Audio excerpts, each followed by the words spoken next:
The first to spot Ethan wasn't a grown man, but a barefoot boy driving geese along the dusty road past the edge of town. He suddenly stopped, squinted against the bright afternoon sun, and hollered with all his might, "Ethan's coming! Ethan's back!" Within a minute, his voice was picked up by a second lad, then a third. Soon the news rolled through Willow Creek faster than spring runoff. People began appearing by the wooden picket fences.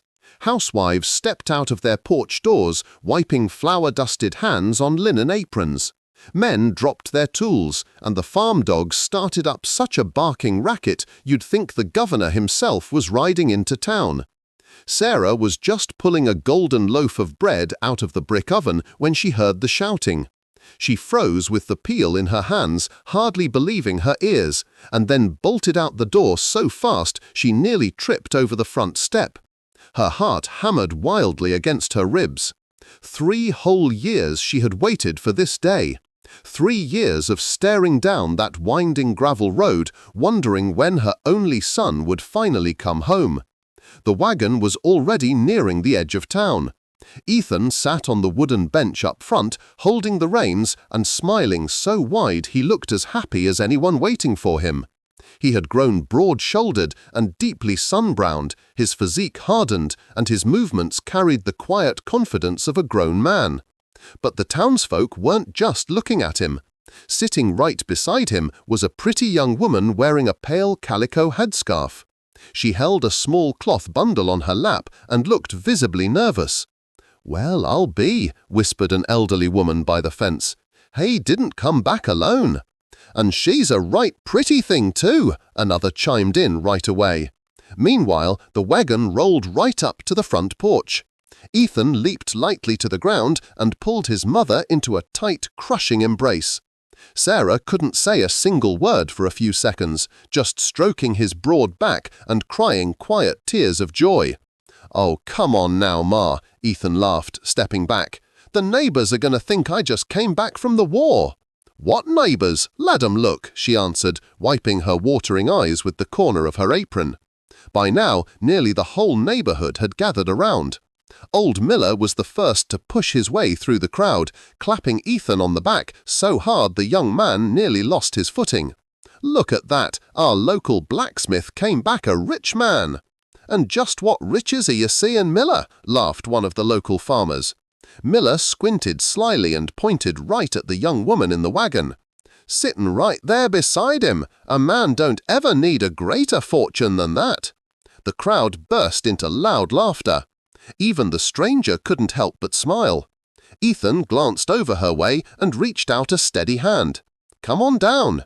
She stepped down carefully from the wagon bed. With dozens of curious eyes fixed on her, she felt even more bashful.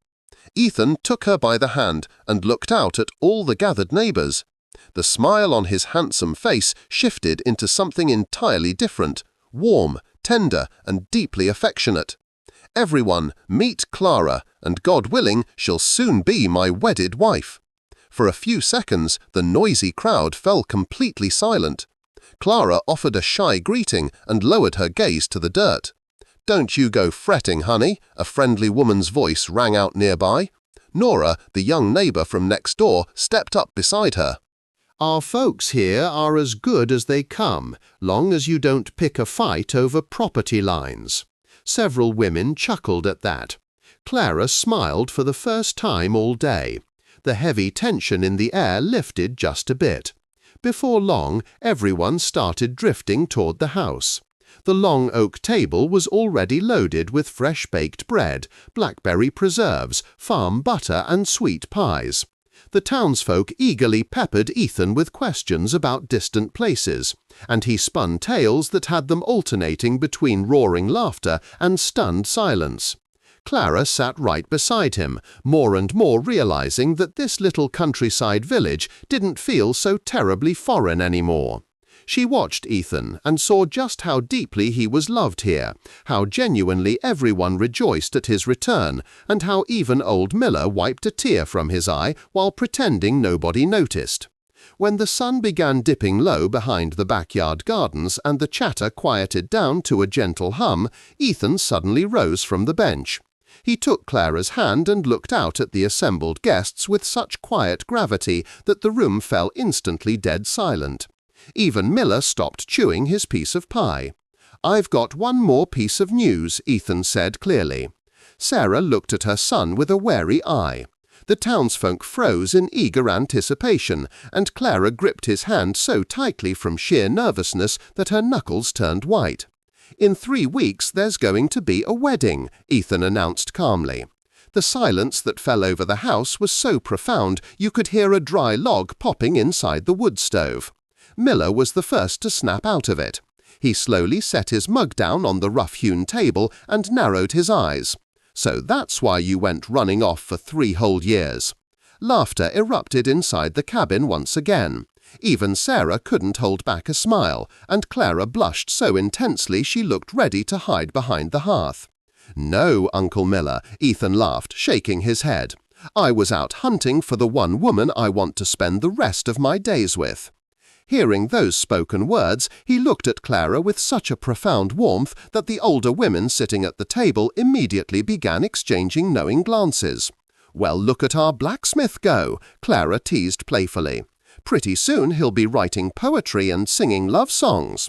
"Don't you go holding your breath," Ethan shot back, sparking a fresh wave of hearty laughter. People didn't disperse until late into the evening. Some congratulated the young couple, others started arguing right then and there over how many geese needed to be butchered for the wedding feast, and a few gave Sarah advice on where best to set up the outdoor banquet tables. Miller loudly declared he intended to sit right next to the towering wedding loaf because he loved sweets above all else. "You love everything edible above all else, Miller," Martha grumbled, shaking her head. "That's precisely why I've outlived half the county," he shot back without missing a beat. The next morning, Clara woke up well before sunrise. She slipped quietly out of bed so as not to wake Ethan and stepped out onto the porch. The morning air was thick with the scent of dew-soaked grass and fresh yeast from the bread Sarah had already set in the oven. A light misty fog was rolling across the meadows, and a rooster crowed from somewhere behind the barn. Clara looked around her new surroundings and suddenly felt a tiny flutter of anxiety. Yesterday she had been an honored guest, but today this place was supposed to become her permanent home. Keep a calm, steady, neutral, smooth, lower-pitched voice, pitch, and tempo 150 words per minute throughout. "Can't sleep, honey," a voice called out over the split-rail fence. Clara turned to see Nora standing there with 2 empty wooden water pokes. "Just a bit nervous, to be honest," Clara admitted. "That's entirely normal," Nora smiled warmly.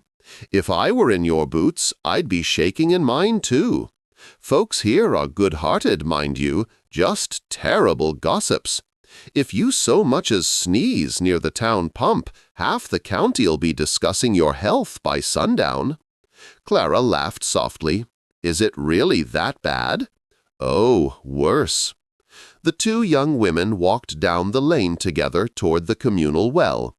Along the way, Nora pointed out where Miller lived, the man who supposedly knew every piece of news before it even happened. Where Martha lived, the woman who liked to invent half the news herself. And where Ethan's smithy stood proudly by the crossroads. "That's his second home right there," Nora remarked. "Feels more like his first, if you ask me," Clara giggled. "Don't you worry. Once the wedding's over, he'll neglect that anvil for at least a week." "You sound awfully sure of that."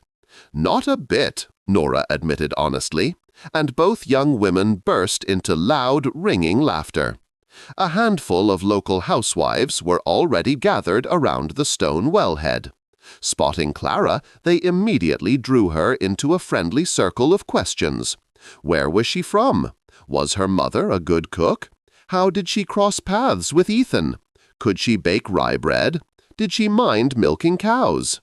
By the 10th question, Clara didn't know whether to laugh or run for the hills, but slowly the cold knot of fear in her chest began to dissolve.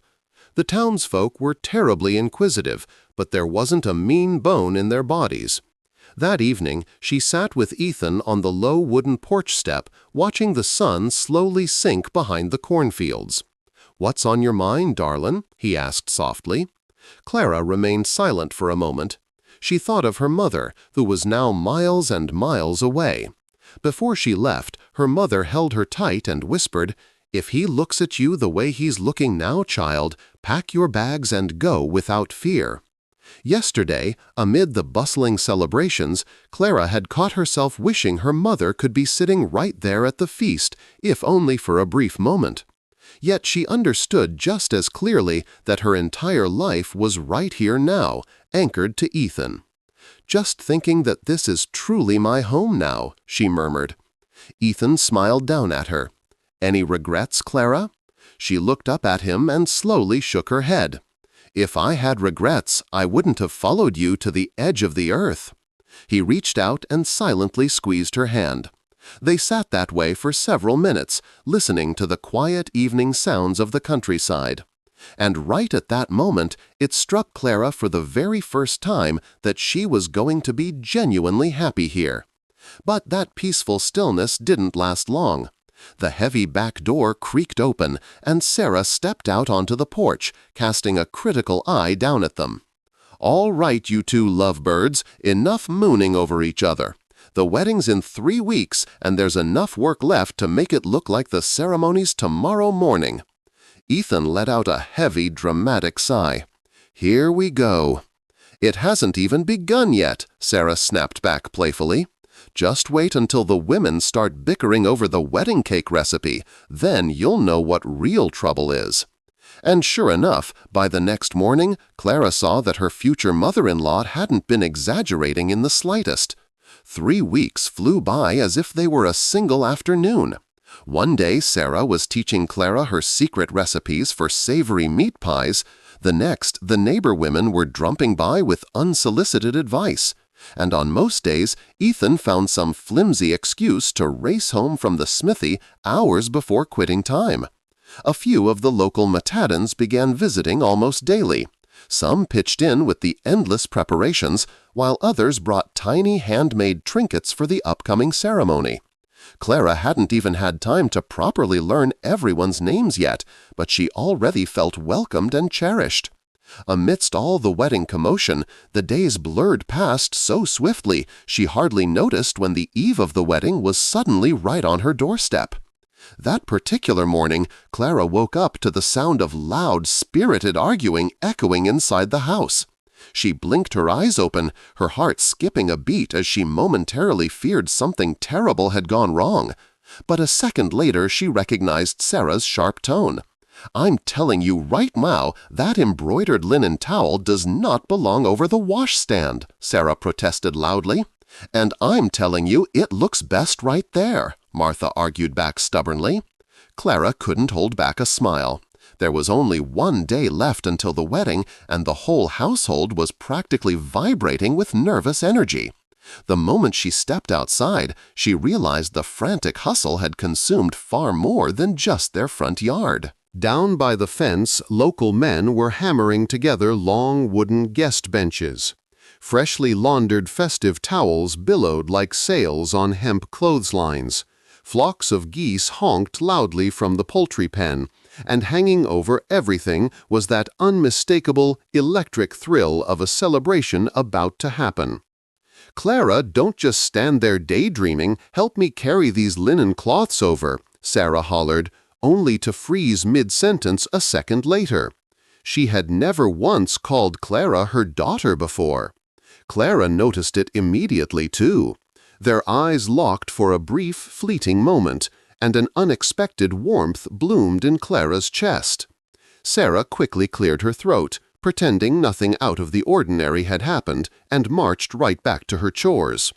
But Clara carried that single simple word tucked safely in her heart for the rest of the day. By lunchtime, the farmhouse resembled a buzzing beehive. Women were kneading heavy yeast dough for the massive wedding loaf, bickering over decorative pine twigs, inspecting bolts of cotton fabric and recalculating the guest list for the third time that morning. "We're easily going to have 100 people," Martha declared firmly. "100, my foot," Sarah scoffed indignantly. "You went and counted half the county twice just because they'll probably come back for leftovers." Roars of laughter rattled the kitchen rafters. Meanwhile, out by the barn, Ethan and his young apprentice Toby were hauling heavy picnic tables into the yard. "Mr. Ethan, you're acting mighty peculiar today," the boy noted, pausing to wipe sweat from his brow. "How's that, Toby?" "In the last half hour, you've slicked back your hair 7 separate times." "You're imagining things." "That's 8 times now. You keep working with your hands, I'll work with my mouth." "Talk less, work harder," Ethan muttered. "Mouthwork gets the job done faster," Toby grinned impishly. The men gathered by the fence let out a booming roar of laughter. Even Ethan couldn't suppress a grin. But Toby wasn't entirely wrong. Ethan was genuinely nervous, try as he might to hide it from the rest of the world. After a hearty midday dinner, Clara slipped away from the chaotic commotion for a few quiet minutes. She fetched a small carved wooden keepsake box from her bedroom chest and sat down beneath the sprawling branches of the old garneled apple tree behind the vegetable garden. It was wonderfully quiet back there. Only a gentle summer breeze rustled the ripening leaves. At the very bottom of the box lay a narrow, faded blue ribbon her mother had given her years ago. Clara gently traced the woven fabric with her fingertips. Instantly, vivid memories of her departure, the tearful farewells, and her mother's parting words flashed through her mind. "If he looks at you the way he's looking now, child, go without fear," her mother had told her. Clara felt a sudden prickle of moisture behind her eyelids, not out of sadness, but from the overwhelming realization that her new life was starting tomorrow, and the person who had raised her wouldn't be sitting in the front row. "Are you crying, sweetheart?" a familiar deep voice murmured. She quickly glanced up. "No." "Liar." Clara laughed through her tears, wiping her cheek. "Just thinking of my mother, that's all." Ethan sat down silently on the grass beside her. "She would have been mighty proud of you." "How could you possibly know that?" "Because I'm proud of you, and that's enough." For a few seconds, Clara forgot entirely what she had meant to say. "What if I'm not good enough for all this?" she asked quietly, her voice trembling slightly. "For what part of it? For all of it? This house, this farm, this whole new life?" Ethan smiled warmly. "Yesterday the whole village fell in love with you." "Not entirely. Miller's still on the fence." "And what's his verdict?" "He decided I'm a proper homemaker only if I feed him just as many pies as I did yesterday." Clara let out a laugh so bright and sudden that a flock of sparrows burst upward from the apple tree's canopy. As evening fell, the countryside gradually quieted down. The sun sank lower, painting the horizon in streaks of burnt orange and dusty rose. The women finally packed up their baskets and headed home for the night. The men finished nailing down the last bench supports, leaving only the family behind in the twilight. Sarah made one final inspection of the outdoor tables, checked the hanging linens with a critical eye, and gave an approving nod. Ethan stood near the picket gate, looking at Clara as if he was seeing her for the very first time. She was carrying a basket of freshly laundered linens, and the fading golden rays of the sun caught the rich strands of her dark braid. When she stepped closer, he reached out and spoke in a soft murmur. "Tomorrow you become my wife, and yet you still look like you don't quite believe it." Clara smiled faintly. "To tell you the truth, I'm almost scared to wake up tomorrow." "Why's that?" "Because this feels entirely too wonderful to possibly be real life." Clara slipped her hand into his warm, calloused palm. At that exact moment, it genuinely felt as though nothing but pure happiness lay ahead of them. And even when a sudden, unexpected gust of wind whipped across the yard and snatched one of the decorative linen cloths right off the clothesline, nobody paid it any mind. Only old Hattie, shuffling slowly down the dusty road outside, paused for a fraction of a second to watch the white cloth tumble end over end across the meadow. That morning, Clara woke up well before the first light of dawn. She lay perfectly still with her eyes closed for several seconds, trying to figure out why her heart was hammering so wildly against her ribs. Then the realization hit her with a rush. Today is my wedding day. Today I become Ethan's wife. The sheer anticipation sent a nervous flutter straight through her stomach. Inside the farmhouse, the heavy thumping of boots, excited female chatter, and the metallic clatter of dishes had already begun. Sarah was barking orders with the authoritative boom of a general preparing not just to marry off her only son, but to conquer half the county. "Watch that wedding loaf," drifted in from the kitchen. "If you drop it, I'll lay the lot of you right out on the serving table." Clara laughed softly and threw off the heavy woolen coverlet. A brigade of local women descended upon her the moment she stepped out of the bedroom. Martha arrived, bearing a traditional bridal wreath woven meticulously from trailing periwinkle vines and bright, colourful ribbons.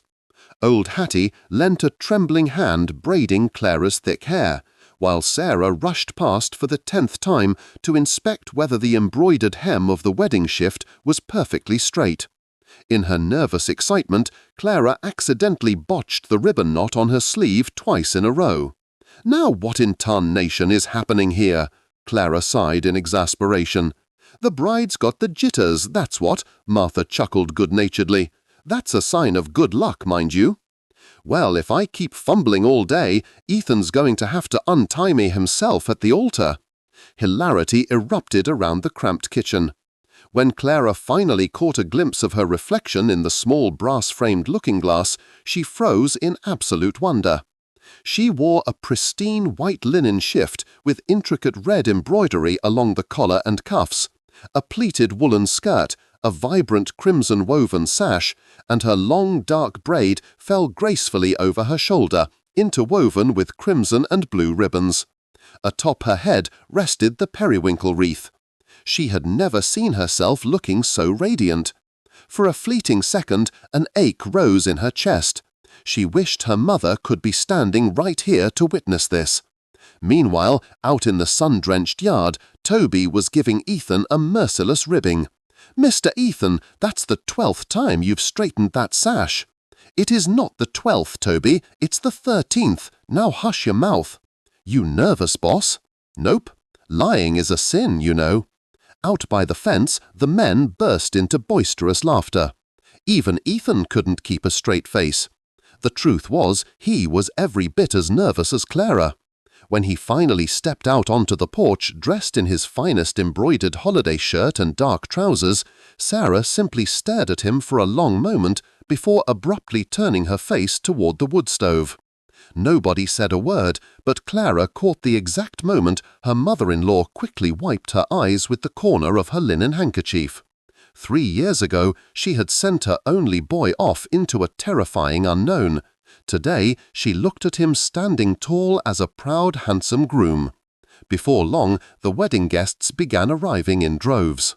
The farmyard flooded with people, bright laughter, and the lively scraping of fiddles. Children darted playfully between the heavy oak benches. The menfolk were already cracking jokes near the water trough. And the women eyed the young bride with such intense scrutiny you'd think she was a visiting duchess. "You've got yourself a fine wife coming, Ethan," Miller remarked, clapping him heavily on the back. "I know I do. Never claimed I wasn't a lucky man," Ethan replied with a grin. The wedding ceremony kicked off in a joyful whirlwind. Traditional songs echoed across the rolling hills. Witty toasts were shouted over clinking mugs, and heartfelt wishes filled the air. But right around then, a string of bizarre little mishaps began, minor oddities that nobody paid any real mind to at first. The first happened right at the banquet table. One of the tall ceremonial tallow candles suddenly snuffed itself out, even though the room was entirely free of draughts. Hattie narrowed her eyes and muttered something under her breath, but Miller casually waved a thick hand dismissively. "The flame probably just got scared of my ugly mug." Everyone roared with laughter, and the mysterious candle incident was instantly forgotten. A little later, a sudden gust of wind caught one of the long linen wedding runners, lifting it clean off the bushes and carrying it like a ghostly banner across the entire yard. A pack of laughing children scrambled in hot pursuit.